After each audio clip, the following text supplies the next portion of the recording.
dipersembahkan oleh Luwak White Coffee.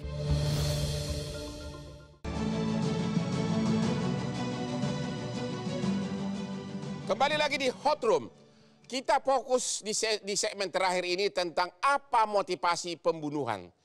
Bapak Menko Polhukam telah berani menyatakan bahwa motivasinya terkait dengan konten dewasa yang sensitif. Itulah katanya motivasi terjadinya penembakan.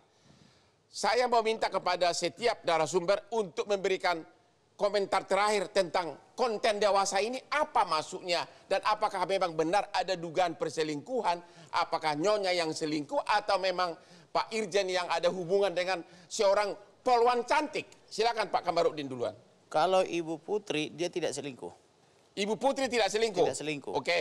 Tetapi perkara ini memang ada kaitannya dengan perempuan, ada kaitannya dengan tata kelola sabu-sabu. Hah? Sabu-sabu? Miras dan judi. Maksudnya apa? Miras dan judi apa? Ada yang memberi informasi ke saya. Apa itu diberi informasi? Jadi bahwa ini kaitannya semua ini ada dengan judi, ada dengan tata kelola sabu-sabu. Maksudnya ada apa? Ada dugaan keterlibatan Pak Irjen Pol Sambo? Ada di antara mereka itu. Nggak dihormati Kapolri kan begitu. Oke. Iya. Jadi kesimpulan saudara motivasinya pertama ada dugaan terkait konten sensitif. Ada konten wanita. Wanita yang... Ada konten tata kelola sabu-sabu. Oke. Ada konten tata kelola judi. Ada konten apa namanya tadi itu bisnis-bisnis lainnya. Waduh, Pak Dedi, Ya. tolong Pak Dedi dari Mabes Polri, tanggapan Bapak gimana? Ya, tentunya semuanya harus dibuktikan dengan fakta hukum, Bang Otman. Ya. Kalau hanya spekulasi, saya susah untuk menyimpulkan.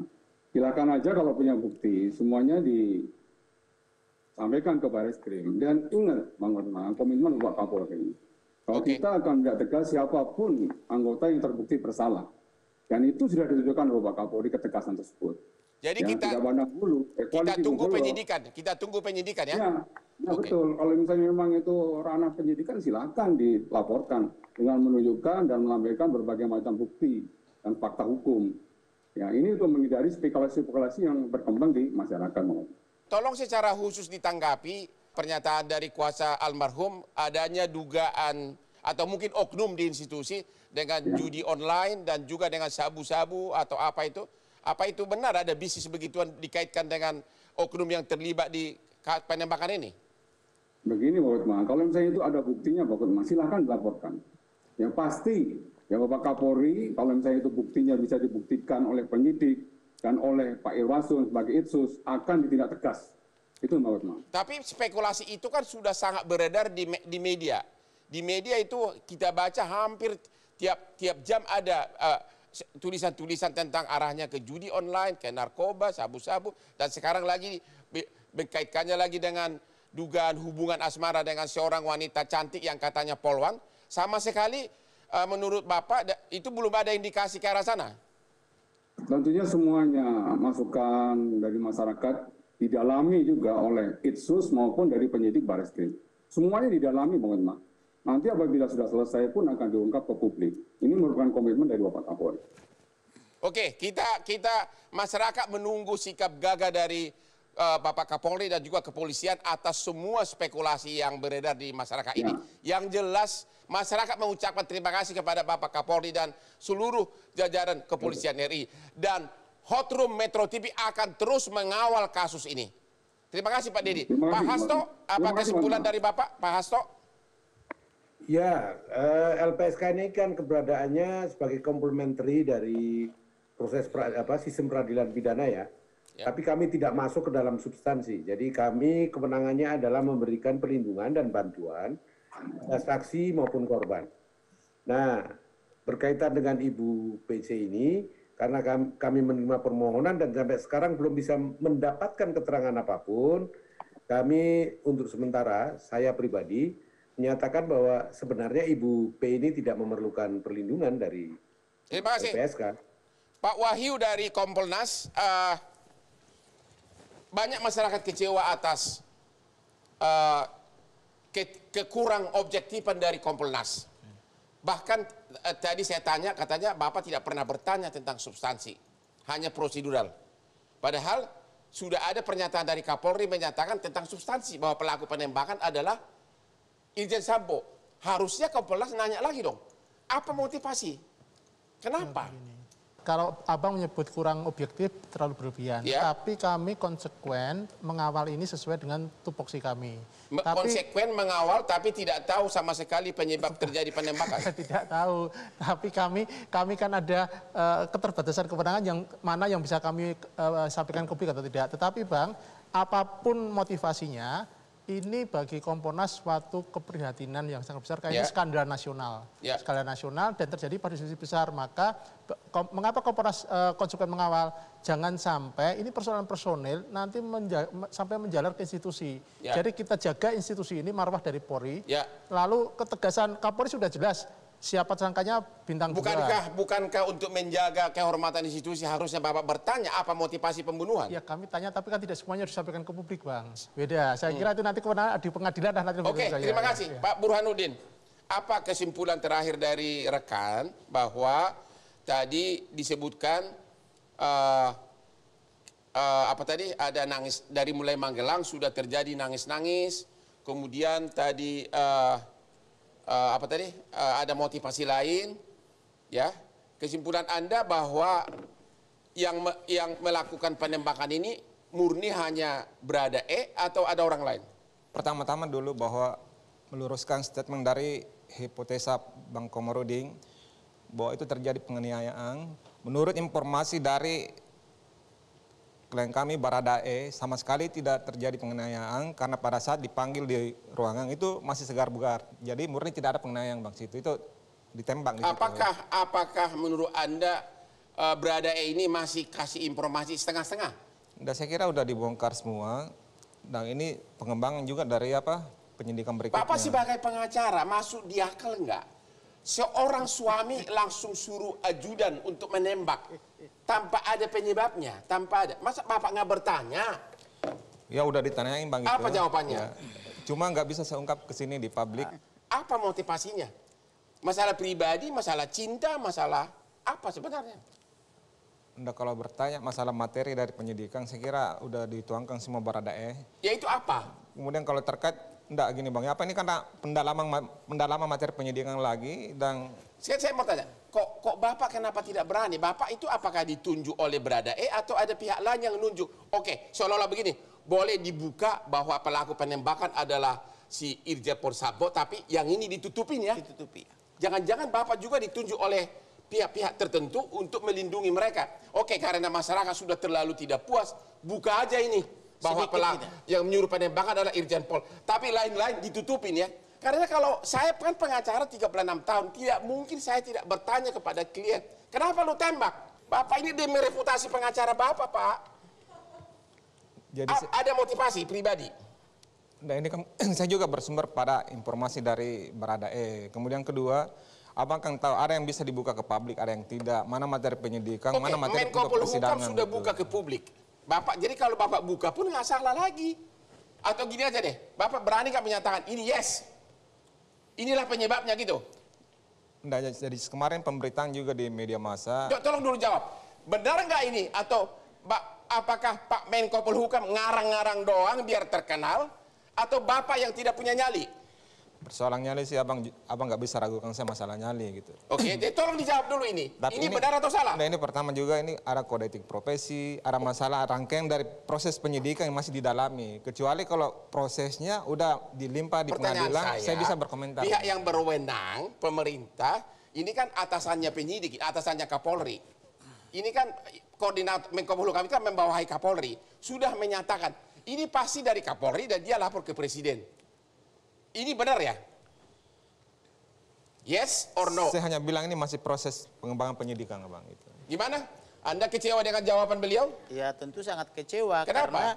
Karena undang-undang mengatakan itu bahwa kita harus membuka kepada publik. Demikian juga undang-undang transparansi informasi publik. Demikian juga amanat Presiden Republik Indonesia. Jadi kalau konstitusi, undang-undang sama presiden pun kita tidak hargai lagi, siapa lagi yang mau kita hargai, kan begitu. Ya. Tetapi yang mau saya katakan adalah bahwa Indonesia ini memang udah tersandra oleh grup-grup mafia gitu loh. Itu yang fakta yang terjadi.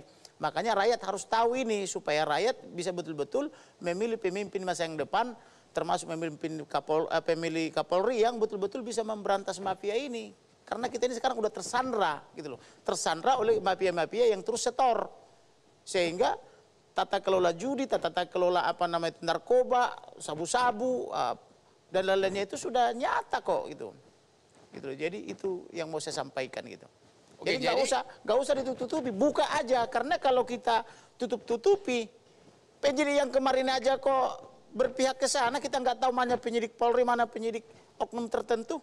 Lebih kita buka ke masyarakat, karena masyarakat ini lebih pegang saham negara ini kan gitu, biar pemegang saham tahu atau ibaratnya tuh shareholder dia biar tahu gitu loh. Oke, ada pertanyaan begini. Ya. Apakah tiba-tiba sikap dari kepolisian yang membuka ke publik bahwa Irjen Pol Sambo lah yang memerintahkan penembakan, apakah itu sikap karena sudah tidak tahan desakan dari publik, dan apakah masih banyak yang ditutupin menurut Anda? Masih banyak. Jadi pertengkaran itu diawali dari Magelang, terjadi lagi pertengkaran di rumah. Nah si almarhum ini kan dia merasa sebagai keluarga dan sebagai anak, dia mencoba melerai juga, sehingga dia juga jadi dituduh bagian daripada informan itu, makanya disiksa gitu loh. Dan yang kedua, Berada mengaku dia disuruh melakukan penembakan. Pertanyaan saya, kalau terjadi pertengkaran antara suami istri, masuk di akal enggak si suami panggil orang lain untuk nembak, atau dia waktu emosi nembak duluan? Jadi udah disiksa dulu. Oke. Udah disiksa dulu, karena itu nikmatnya psikopat itulah menyiksa dulu. Baru setelah disiksa dipatah-patahin jari-jarinya, dipatahin tangannya, dihajar kakinya, dihajar juga engsel kaki kiri, demikian juga kaki kanan, demikian juga sudah dilukai pundak kanannya ada luka terbuka. Setelah disiksa dia dan sudah dinikmati kesakitan daripada almarhum itu, barulah ditembak. Itu kalau ciri-ciri psikopat. Makanya beli buku Without Consent karangan daripada Robert Deher, itu konsultan FBI, supaya mengerti seperti apa sifatnya psikopat itu bestseller itu bukunya di Amerika gitu loh. Jadi supaya kita paham bagaimana cara kerjanya psikopat kan itu. Mudah-mudahan sudah ada di Gramedia. Pertanyaan terakhir. Jadi meskipun seluruh masyarakat mengucapkan terima kasih kepada Kapolri dan Kepolisian RI yang telah berani membuka bahwa Irjen Pol Sambo yang melakukan penembakan, Anda sebagai keluar dari kuasa hukum almarhum masih belum puas, masih banyak informasi yang ditutupin? Masih belum puas, karena ini baru terlalu sedikit dan seharusnya berapa banyak tersangka, kan begitu. Kalau saya jadi penyidiknya ini, saya pastikan setengah hari selesai. Hah? Ya. Oke. Tangkap seluruh orang di situ, di rumah itu, periksa dengan syarat disiplin terpisah, pasti dapat satu keterangan. Amankan TKP, pasang polis lain, libatkan Inapis, uji forensik, ambil sidik jari, uji balistik, ukur sudut-sudutnya dan sebagainya. Selesai sudah. Kalau ini kan dirusak semua. Kalau saya jadi lawyernya Abang yang tetapkan tersangka 1 hari itu bebas semua di pengadilan dengan pra-peradilan, Bang, gitu. Enggak. Karena ada proses formal yang harus dilalui. Saya pernah begini, ini. Kalau Abang berani. Sebentar, gantian kita. Jadi kalau Abang berani selama ini berstatement bahwa hanya kerja 1 hari, 2 hari itu sama sekali omong kosong. Setengah hari itu terlalu lama. Kalau Abang bisa begitu, saya sebagai lawyernya akan membebaskan semua ini. Kenapa? Karena lewat pra-peradilan ini akan bebas semua ini. Saya kasih contoh. Jadi ada namanya proses-proses penyelidikan yang harus formalitas. Itu. Bahkan setengah hari itu terlalu lama. Saya pernah 5 menit diperiksa penyidik jam 12 siang sampai jam 12 malam nggak ngaku. Saya periksa cuma 5 menit. Nanti saya peragakan. Langsung dapat. Ini penetapan tersangka, Abang. Penetapan tersangka itu harus memenuhi unsur. Kalau sudah dapat, Anda bicara dalam kapasitas orang hukum atau dalam kapasitas orang awam yang tidak mengerti sama sekali masalah prosedur hukum. Itu harus dibedakan. Kalau orang mengerti proses hukum, Abang tidak akan berstatement begitu. Tapi kalau orang awam yang tidak mengerti proses hukum, ya. Saya lulusan terbaik dari fakultas. Nah, kalau Anda lulusan terbaik, bagaimana seorang tersangka bisa dijadikan dalam 1 hari? Itu kan cerita kosong. Selesai. Memanggil saja itu butuh proses. Proses itu di undang-undang butuh jangka waktu 3 hari. Belum lagi proses penyelidikannya. Makanya itu tadi yang saya katakan. Melakukan penangkapan itu diatur undang-undang. Penangkapan itu 1 kali 24 jam boleh. Langsung periksa di tempat terpisah, di split. Jangan seperti sekarang mereka kumpul-kumpul diatur skenario. Jadi skenario itu diciptakan setelah adanya kejadian. Ini yang tidak benar. Harusnya tangkap, periksa terpisah. Atau di split namanya. Itu pasti keterangannya berbeda. Nggak, saya Maka kira dari proses perbedaan hukumnya itulah udah jalan diolah. abang ya apa? Saya kira dari proses laporan abang yang di tanggal 17 itu kemudian di penetapan tersangka di Agustus ini luar biasa cepatnya, hanya butuh proses 2 minggu ini udah 4 TS kalau gini. Nah ini case-nya, anggaplah ini sebenarnya awalnya ini case-nya tidak ada saksi. Begitu tim Barreskrim. Siapa bilang tidak ada saksi? Saya mengajukan 11 saksi. Jangan dikarang-karang ya, saya mengajukan 11 saksi. Saksi dalam kapasitas kejadian yang ada di TKP abang gitu. Jadi harus saksi yang bagaimana dulu gitu. Kalau sekedar saksi diminta keterangan, Itulah gunanya penangkapan. ada urgensinya Kalau dengan dilakukan pokok materi penangkapan perkara. terhadap orang di situ, termasuk pembantunya, termasuk satpamnya, termasuk apa namanya itu ajun-ajun semua itu pasti terungkap. Oke, saya kira sudah habis waktu. Kita Habis harus waktu, ya. akhiri program ini dengan kesimpulan. Pertama, terima kasih kepada Bapak Kapolri dan kepolisian yang telah berani mengungkapkan siapa memerintahkan penembakan walaupun dia seorang Irjen Pol. Masyarakat salut kepada kepolisian, tapi masyarakat masih menunggu apa motivasi. Karena tidak mungkin ada pembunuhan tanpa ada motivasi. Demikianlah kesimpulan dari Hot Room ini. Terima kasih kepada semua narasumber. Dan jangan lupa menonton Hot Room yang hot-hot di Metro TV setiap hari Rabu jam 22 malam.